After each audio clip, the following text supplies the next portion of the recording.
But let's begin with LFC after their 1-0 victory over Girona, the Catalan club. Liverpool now 6 out of 6 wins in the Champions League. Our producer Sam, if you want to throw those stats there regarding this game, it wasn't like Arne Slot was very happy with the fixture, discussing after the fact that they weren't at their best. But regardless, Mohamed Salah's penalty, by the way, making him the 11th player to score 50 goals in the Champions League.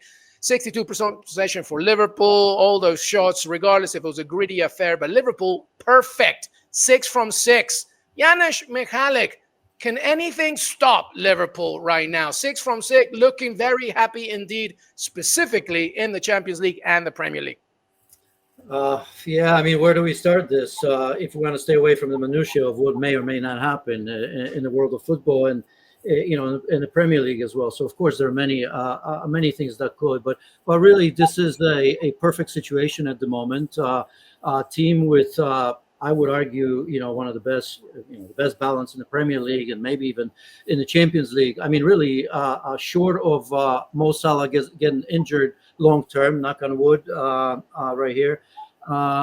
It's hard to tell. And of course, again, just for the listeners, we all know what can happen in this league, in the Champions League. There's a lot of unknowns because this is really the first time that we're dealing with this format, right? So in the past, we would have known a lot more than we do right now. And if you look at the table and you look at some of the massive teams that Liverpool may have to face right away, because you just assume from the beginning that the big guns are going to be in the top 8. We're looking at some big names. They're just fighting for their lives right now. And ultimately, out of the group stage, you may play against a top team, and on 2 nights anything's possible. But let's be honest here, because we're in this situation right now at this moment.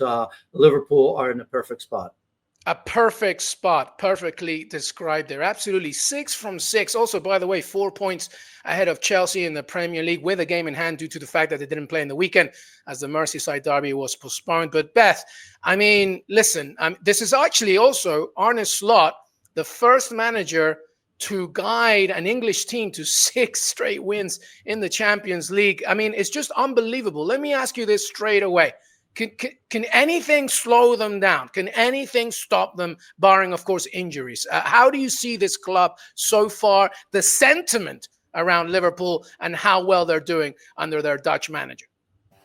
Yeah, well, I think they've certainly surpassed expectations, even Arne Slot's expectations, I think, as well, over the summer, obviously.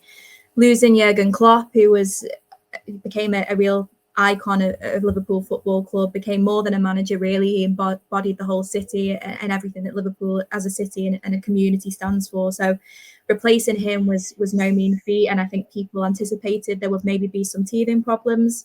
Bar that sort of shock defeat to Nottingham Forest back in September, that hasn't been the case. It's been pretty plain sailing so far. So they've had an incredible start in terms of what can stop them. I think injuries is obviously the key thing. Liverpool had a little bit of an injury crisis at the start of this year. At that point, they were going great guns in the Premier League, and they fell away as the season went on and crashed out of the Europa League as well. So Liverpool won't be sort of counting the chickens before they've hatched. Mohamed Salah obviously has been irrepressible this season. 16 goals now, his 16th goal last night against Girona. So I think if you can keep Mohamed Salah quiet, then you've maybe got more of a chance of stopping Liverpool. But they've got so many other good players as well. Luis Diaz has an excellent start to the season, Cody Gakpo as well. So there's plenty of goals in the team. And defensively, they've got one of the best defences in world football at the moment. Ibrahima Konaté's injury is maybe a little bit of a worry. But beyond that, they're looking really, really strong. Really, really strong. And obviously, you mentioned Mohamed Salah. I believe some of the best goal contributions across all of Europe, alongside Marmoush from Frankfurt as well. They've got to play in January in the Champions League. I mean, it's already set, Janusz, but, they still got 2 more matches, Lille and then PSV. Let me ask you this. Is this a situation for Arne Slot where he can now rotate a few players perhaps, and does it become a little bit easier for him, or do you think he doesn't care about that? He wants to continue with the victories and the momentum. Well, of course you care, and I mean, I've been thinking what can stop them. I mean, if you look at the number of fixtures, it's crazy, right? I mean, they have the Saints now in the League Cup, right? They win that in January. I think I counted possibly 7, 8 games maybe in January, right? So that gives you an ability. But, you have to look at it from a different standpoint too. These injuries, for as long as you don't have 5, 6, or 7 key players out, I mean, it's a form of a rotation and a rest. Because the one thing that we probably need to say, about the last performance, it looked leggy. I mean, they looked leggy a little bit against Newcastle, and they got the job done. Of course, they thought, hey, you're at St. James's Park, you're leading 3-2, you probably need it. It makes me laugh because people are going, oh, there's a little bit of a drop off. And I'm looking, okay, within a week, you have Manchester City, Real Madrid, and Newcastle away.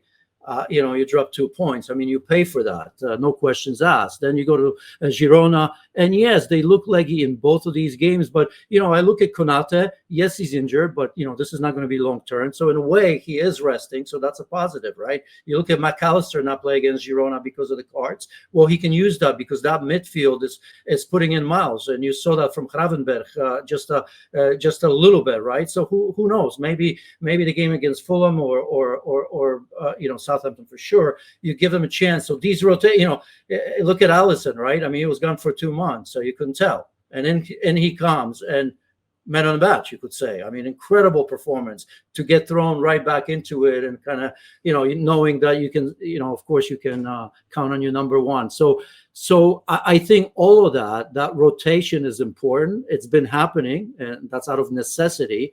But certainly this beautiful start takes away some worries that are always going to be there, because that's what happens to clubs like Liverpool, Real Madrid, the best in the world. They are going to be playing a lot of games because they're going to be in many competitions. I didn't even mention FA Cup yet.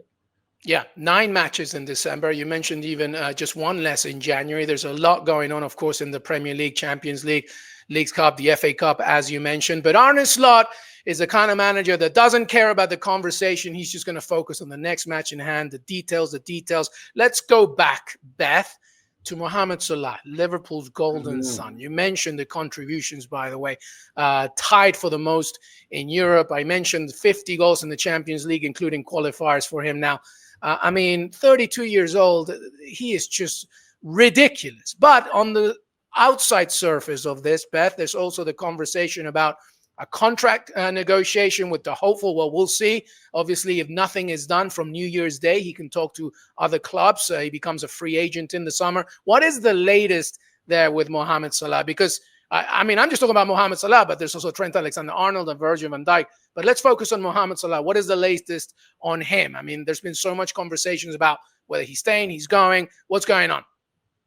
Yeah, it's a very difficult situation that Liverpool find themselves in with arguably the 3 most important players, probably alongside Alisson, but 3 of certainly the most important players out of contract at the end of the season. And there's myriad reasons for that. The manager leaving, a little bit of a vacuum of power at the top as well, with changes behind the scenes. So Liverpool have obviously found themselves in a pretty difficult situation. I think from Salah's perspective, and to be fair for all 3, the club are certainly remaining tight-lipped about things. Mo Salah, a lot of these players have massive entourages. Mo Salah doesn't really. It's his agent, Rami Abbas, who will be leading the negotiations from his side, and was the one who brokered the deal for him last time in 2022 when he became the club's highest paid player in their history. So negotiations are ongoing with all 3 of those players.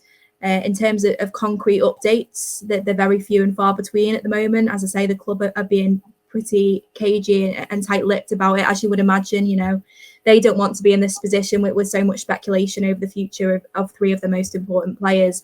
I think one thing to say for Salah is he's come out a few times over the last few weeks. He came out after Liverpool beat Southampton a couple of weeks ago and vocalised his frustration, I guess, at not being at that point. He hadn't been offered a contract. And as much as that obviously was perceived in some quarters as criticism of the club, and I'm sure he'd like things to be wrapped up sooner rather than later, I think that the big takeaway for me is that he is very keen to stay at Liverpool. I think he actually said the words, "There is no club like this one." And I think the reason that he has exerted so much public pressure on the club is born from a desire to stay. He's very happy here. His family is settled in Cheshire, and for me, I would be very surprised if a deal doesn't get done. at some point. But obviously, as with all of these contracts, there's a number of intricacies to consider, and contract lengths to be hammered out, and payment as well. So still, I imagine there'll be a number of hurdles to cross. But I think certainly from Salah, from the players' side, there's a desire to stay at Liverpool. Janusz, I'm going to play devil's advocate. I said I was sandwiched between some Liverpool fanhood here. I mean, clearly, as Beth mentioned, it's customary of any good, strong, solid professional club to not let their laundry be publicly announced. So we don't know exactly the intricacies of how far the contract talks have gone. But as Beth is saying, there's conversations are being tight-lipped. But I will play devil's advocate here, because from New Year's Day, he can talk to anybody. Why is it taking so long? Do you expect something to happen before Christmas? Do you think it should have taken so long? Maybe should have this been a decision earlier? What do you think? No, I mean, Liverpool has brought this on themselves because of the three players. And it's a chain reaction right now, because I have no doubt. I mean, there's nothing good that's going to come out of not signing Mo Salah. I mean, it's just, you're not going to live that down. It's impossible. I mean, you can make the case for others as well, but in particular with Mo Salah, we all know how difficult it is to get that type of player. He's not even a number 9, and look at the goals he puts up, not just this season, but over the course of the last decade, right? I mean, it's incredible. Everybody's looking for that sort of player. Not for today's show, but we all know which teams they are. It's hard. So, but with that goes massive salary, and that, of course, Van Dijk will feel that he deserves that as well, which he does. And Trent Alexander-Arnold, it's different altogether, because he is a local boy, and I mean, it'll look better if they let him go. It'll probably look even worse if he walks up by himself with no compensation. That's going to be the end of him there, in more ways than that. But I think that's their fault, that they've put themselves in a situation like this. I can sort of understand it, because I do think that Klopp was probably letting people know that he's not going to be there much longer. That's just the feeling I get. Mo Salah probably like that, if I had to guess, because it wasn't perfect between the two. But this is a situation where I think if we're just concentrate on Mo Salah, they absolutely have to get it done. And then, we'll see what that reaction from those camps that Beth was talking about. I'm talking about Van Dijk and Trent, assuming that both want to stay. What that reaction is going to be. Look, Liverpool will have money. Look where they are. I mean, I remember before this last Champions League game, I thought I saw, crazy number already, 22-25 million made after 6 matches, right? Winning games and being at the top, and and all of that. A new contract with Adidas coming in, that's going to be massive as well. The Liverpool Football Club, there's money there. It's just a question of how much of that money Liverpool wants to part with. But I think if they're smart with what happened with Slot, right? But I mean, who could have possibly thought that you're going to have this kind of start after losing someone like Klopp? I mean, look at Arsene Wenger, look at Sir Alex Ferguson. It can go backwards in a hurry. So Salah stays. I'm convinced of that. Of course, it's just a guess on my part. Yeah, no, I think I agree. And also the complexity of the situation is added when you think about and consider about the ages, because we're not talking about somebody in their mid-20s or late 20s like Mohamed Salah's 32, Virgil van Dijk is 33. Trent Alexander-Arnold is a tricky one for me, because he's 26. He's clearly has big ambitions. He wants a Ballon d'Or. Real Madrid have shown no surprises in having their interest. So it'll be interesting to see what happens with him. But I think I agree. Mohamed Salah, Virgil van Dijk even should be able to do something. So Liverpool fans should be happy. But the clock is ticking, so we'll have to see what happens. I have a question for Beth, because I Go ahead, Janusz. She's there on the terraces. I haven't been there for a while. I need to visit. There you go. Like Donaldson in Denmark. I need to go maybe. But what's the feeling about Trent? We often talk about the importance of the three, and it's an impossible task. I mean, it just isn't. I mean, Van Dijk back to his absolute best, leader of the defense. The funny thing for me when I look at these players is, and I'm looking at it as I'm just going to look at it as a fan. Like when I was a little kid, we always had that one player that we felt, my goodness, he can, right? And obviously, Mo Salah, we all think, right, when the result's not there. I mean, look at the game against Newcastle. Mo Salah single-handedly brought Liverpool to almost 3 points, right? I mean, and you could sense it. Just give it to Mo because nobody else is going to get it done. But yet, I always have that feeling when I watch Liverpool, when it's tight in the end or you need a win, even though a defender, I always feel there's no other player that can make that final pass, that great cross, that great through ball, right? Because before you can score, you can still get up there. What's the feeling from Liverpool fans about the importance of Trent? If you had to ask and you pose that question, out of the three, what's the feeling out there?